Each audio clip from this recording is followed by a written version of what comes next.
Ever wondered what an aurora really is? It's not just a light show, it's the sun literally touching the Earth.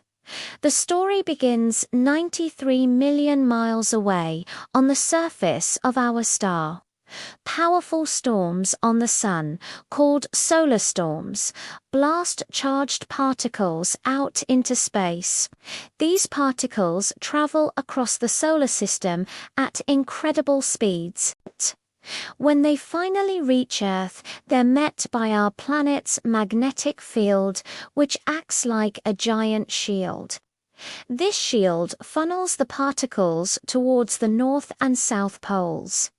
As they enter our upper atmosphere, they collide with gases like oxygen and nitrogen. These collisions release energy as light, creating those breathtaking curtains of green, red, purple, and blue.